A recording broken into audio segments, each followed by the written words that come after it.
We are back for another episode of the Fantasy Crunch. Chris Randone here with Alex Baker, aka Awesemo, number one player in the world, as you guys know. What's going on, my man?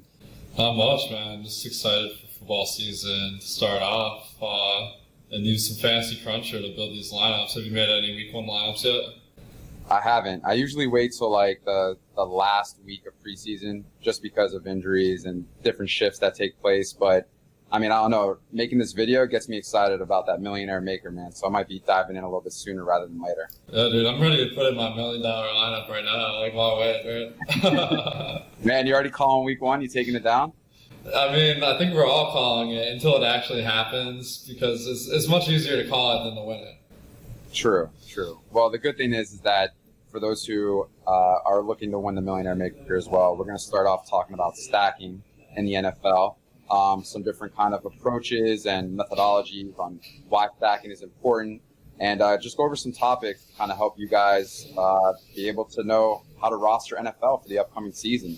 And I guess one of the biggest topics that people focus on first when it comes to stacking is stacking quarterbacks with wide receivers. And I mean, Alex, when it comes to stacking a quarterback with a wide receiver, what kind of approach are you looking at, or what's the first thing that comes to mind when doing that?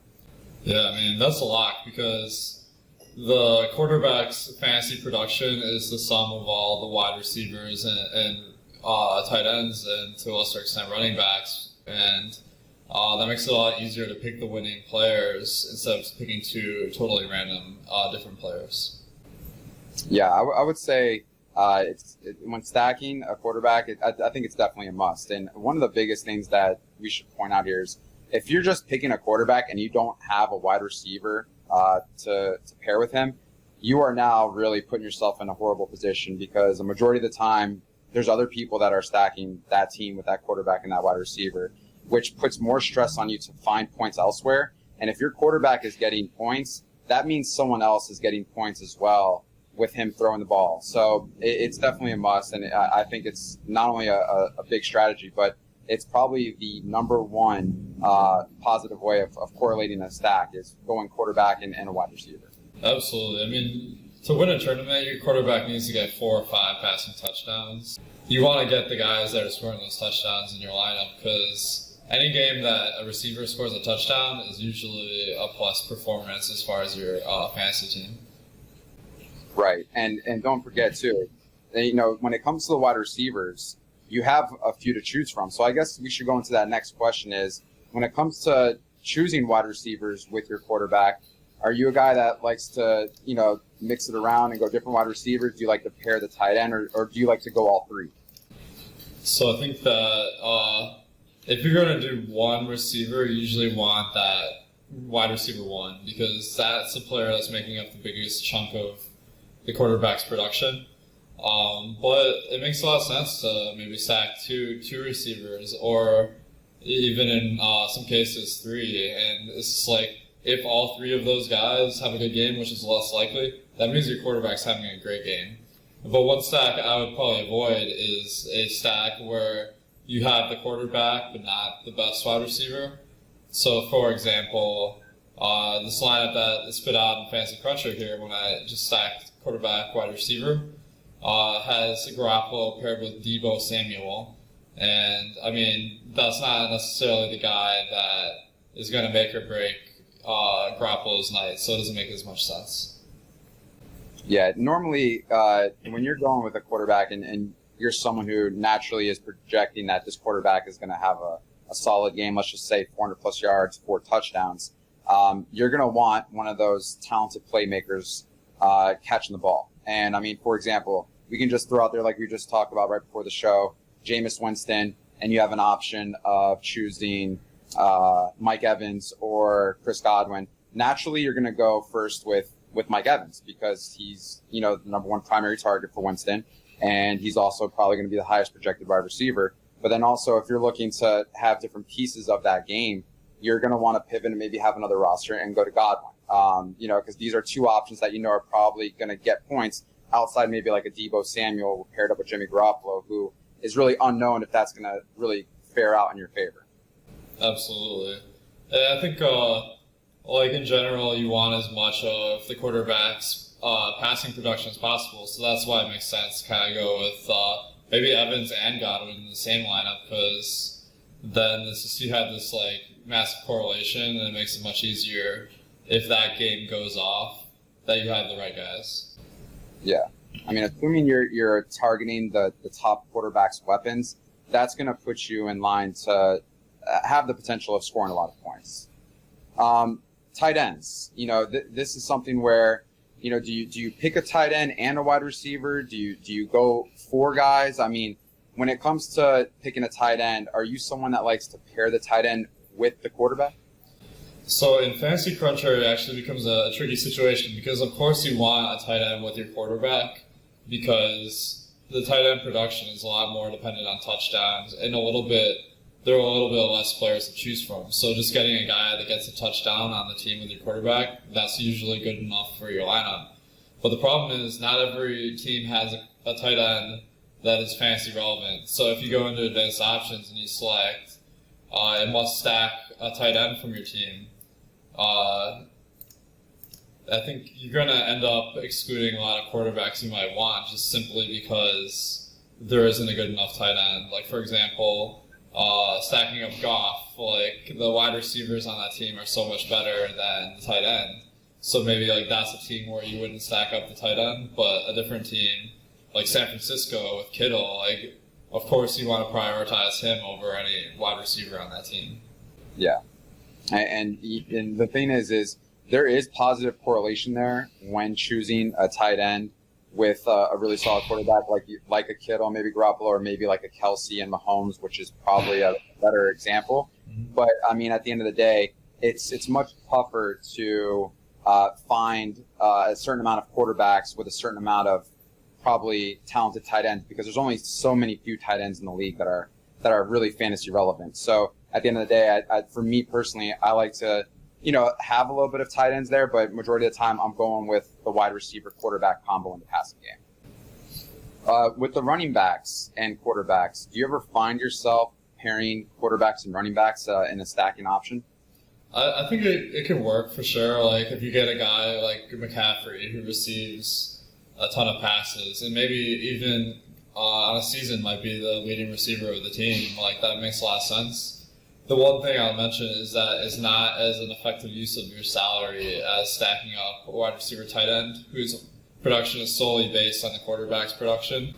Yeah, I agree. I think when you're looking to pair a running back and a quarterback, one thing to take away is that running back could take away a lot of points from the quarterback, especially in goal line positions and things of that nature. But also, if he's not a pass-catching running back, you're really just setting yourself up for failure because then you're losing that correlation combo with the quarterback and running back. So there's very few pass-catching running backs in the league that are also third down backs that stay on the field a lot to be in play with that quarterback. So I don't find myself pairing quarterback and running backs really much when it comes to stacking.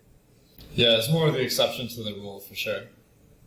One topic we discussed right before the show that kind of, we have different insights on is stacking a defense with a running back. I know that you were kind of against kind of doing that approach. Let me hear your side, and then I'll go into maybe why, you could be open-minded to the thought of possibly running that out. So the main reason that I'm not totally convinced that this is a good strategy is because the defense and running backs don't score points at the same time. When the defense scores a point, that doesn't necessarily mean the running back's going to do better. Like what you really want from your defense is a couple of fluky like defensive touchdowns or special team touchdowns, and then your running back's not even on the field. So like what you're really hoping for is like an interception or a fumble recovery really close to the goal line, which happens occasionally, but it's not necessarily something that I want to bank on every week. So what's your take on this? I mean, you do have a lot of valid points. So it's not that I'm against what you're saying because I do agree with you in hindsight. I just think that the idea here is understanding of the possibility of pairing a real quality running back that has a lot of upside, but also pairing it with a solid defense that probably has a really good matchup that week. And I think the mindset behind it is is if you're looking at a team that you know that's probably going to shut the other offense down, and that running back probably in the second half is even going to get more carries and just running out the clock and probably get an extra touchdown or so. And those conservative, ball control situations, especially in the second half, I'm looking at the upside of more touches for the running back. I think that's a reasonable approach because, like, a lot of times the game flow, if the defense is doing real well, will lead more to running than passing. Yeah, a lot less risk there, and a team's probably just going to surrender at that point, and all they care about is just getting the W. I mean, at the end of the day, they're not worried about stats. They're not worried about us trying to take down the millionaire maker. Oh, they're not, man? Man, I'm still salty about Gurley falling down right at the one. I'll tell you, a lot of sports players are starting to become more aware of us players being disappointed in them. I mean, it's kind of starting off in the golf community, and I think now the baseball community is starting to feel it a little bit. So it's pretty funny and interesting. Was there anything else that you want to kind of share with stacking and coming up for the week 1 of the NFL season? Yeah, I think the biggest strategy, this is something I noticed a lot of the top players doing going back 2 or 3 years, like especially Chipotle addict who won $1 million and his brother propagates, is stacking an opposing player with your quarterback. So Fantasy Cruncher actually makes this really easy. You can choose specifically stack at least 1 player or 2 players from the opposing team. And what you're hoping for is a game that's close, because so many times, like, your team is doing really good in fantasy for the first 3 quarters, but then the fantasy production grinds to a halt because they no longer have an incentive to score touchdowns. And what you really want is like a shootout where your team is always playing from behind when the other team is scoring touchdowns. So it's like Team A scores a touchdown and Team B has to score a touchdown. And then the clock runs really slow too because they're passing a ton. And that 4th quarter production in that one game of the week is what's going to really put you over the top in a GPP. Yeah, I mean, I think this also ties into stacking a game. A game that has a high projected Vegas run implied total, and a game that is also maybe a 2.5 point favorite game where they think it's going to be close and there's just nothing but a lot of scoring. And I think this kind of ties into it, is just having some opposing players of that game and just having bits and pieces of it. And if it's a shootout and if it just continues to keep going, especially in the 4th quarter with the scoring, you're looking at a team that's going to be producing a lot of fantasy production. Absolutely, man. I think it's a great strategy. So I recommend it for this coming season. Chris, man, any final thoughts here? No, I mean, this is something where make sure Fantasy Cruncher, you're stacking, you're knowing how to use it. We're going to be coming out with other videos as well. But week 1 is just coming up on us, and I'm ready to take down this millionaire maker. Well, I might have something to say about that. Hey, no matter what, there'll be an Awesemo logo at the top. So that's all. All right, let's get them.